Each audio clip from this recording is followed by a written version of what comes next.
Vaishnavi Natyashala, Reverend Father, Yogeshri Yogacharya, divinely elevating musicians, very professional as introduced by Mohanji, deservingly proud parents, culturally inclined as well as admiring well-wishers, namaskara to each and every one of you.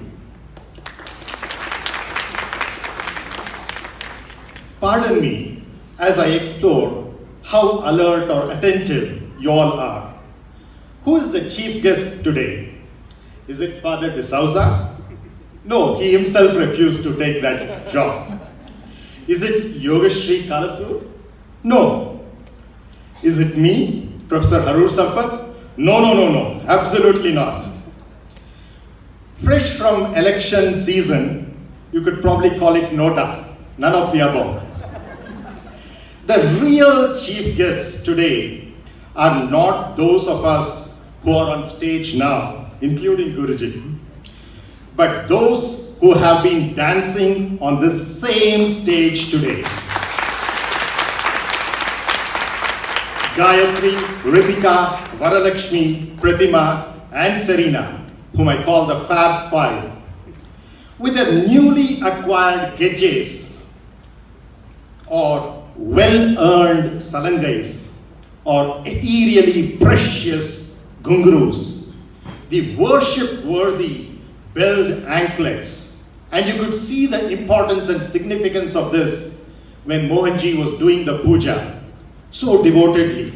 It was not just a ritual. It was coming from his heart and we could see it.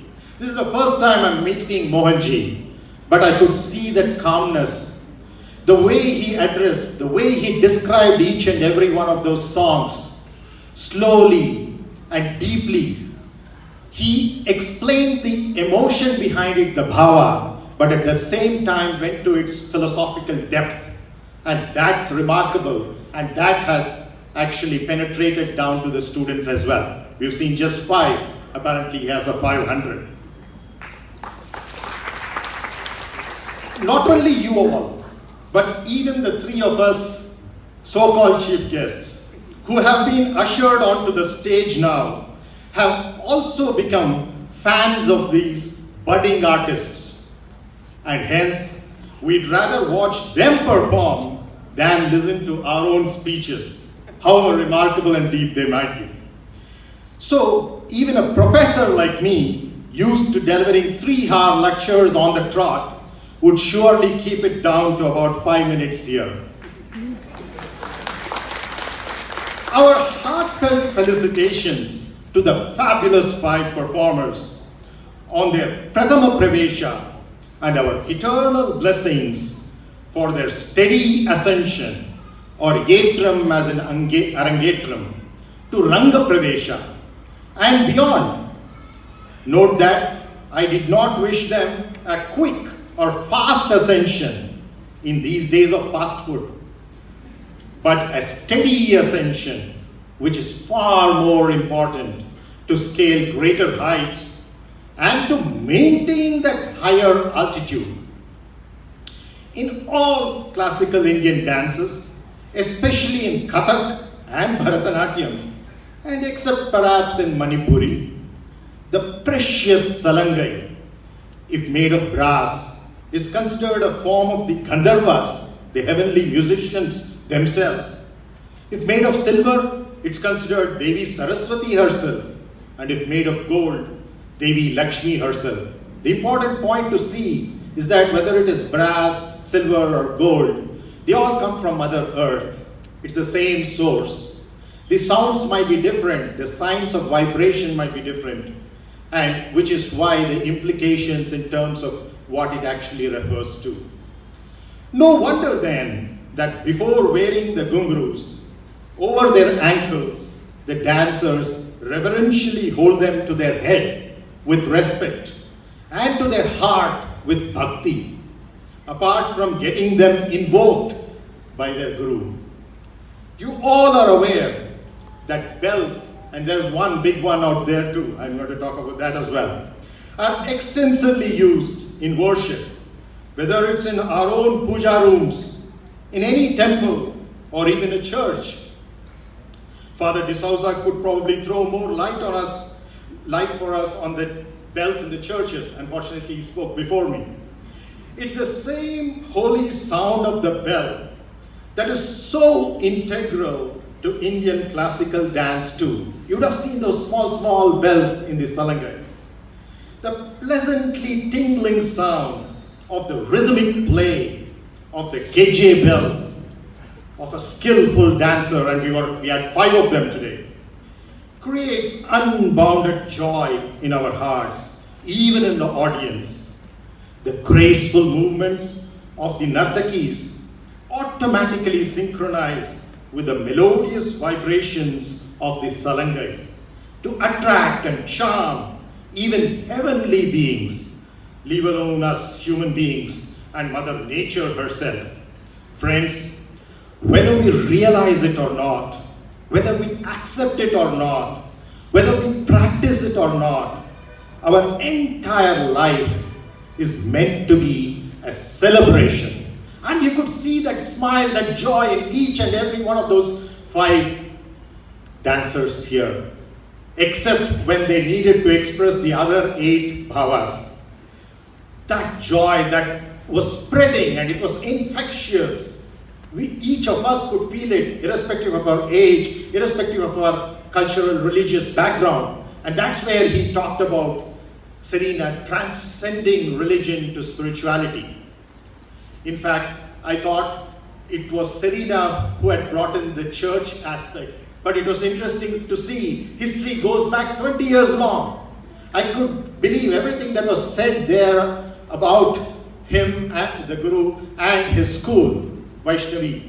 But I could not believe that it is 20 years old. He seems too young for that. And this 20-year-old dance school with 500 students now has a history. And the father, the church is behind that. And that's the remarkable greatness about our country, as the others have alluded to previously as well. So this celebration that life is supposed to be, it's art that makes this celebration most obvious. You can celebrate it through everything else that you do, but what is the most obvious celebration of life? Art. And amongst all the 64 art forms that are mentioned in our ancient scriptures, as mastered amongst others by Adiyogi Shiva and Bhagwan Shri Krishna, dance is perhaps the most comprehensive and liberating. The same thing was said in other words by Father. It liberates the dancer's body. It liberates the dancer's mind.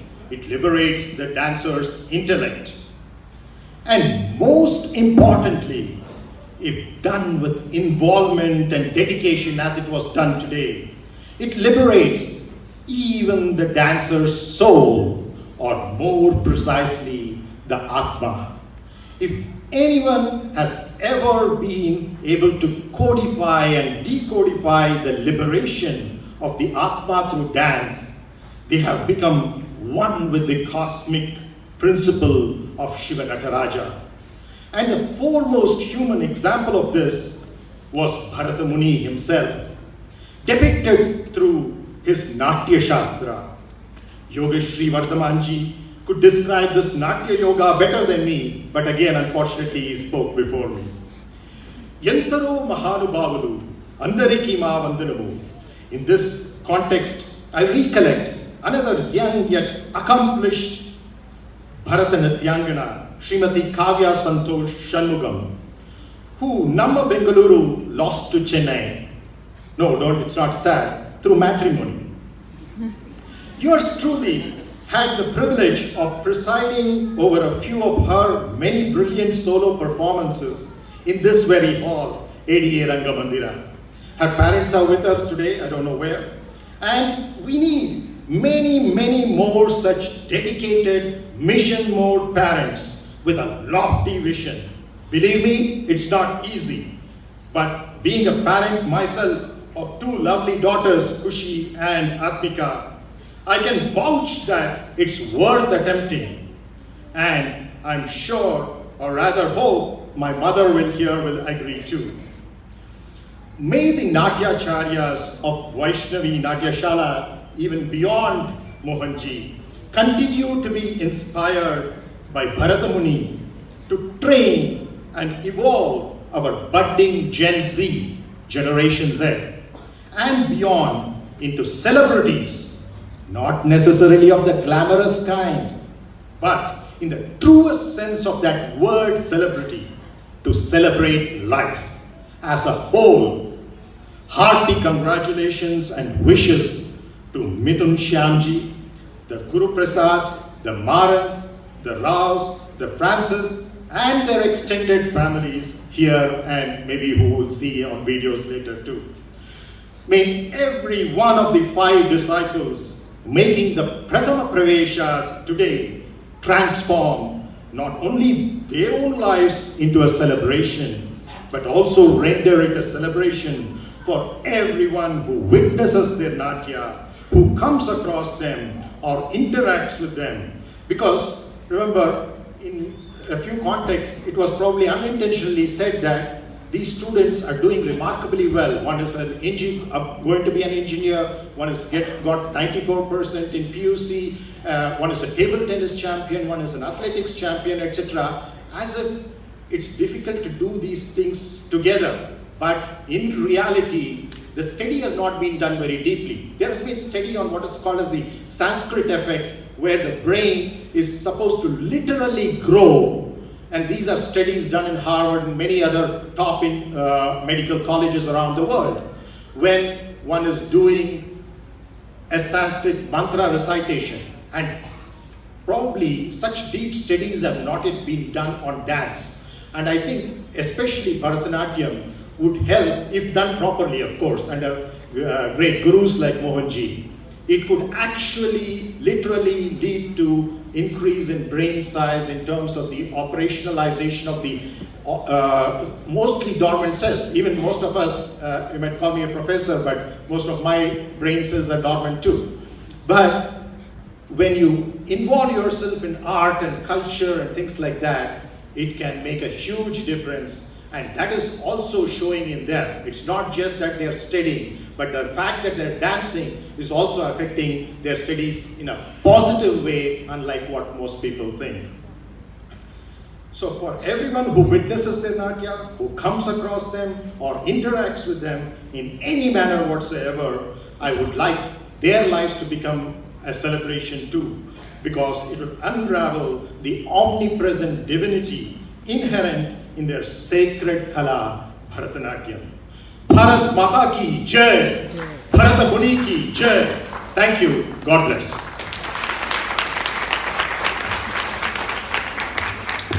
I think we all just witnessed what an IIT graduate is capable of. That was, if 5 minutes or 5 to 7 minutes of his speech is so interesting, I don't mind listening to 3 or 4 hours of your lectures. I think it will be so interesting. The way you present it, it's so energetic, and it definitely, all your students are really lucky because every word that you say is, very impactful. Thank you very much, Professor, for being here. I think today was a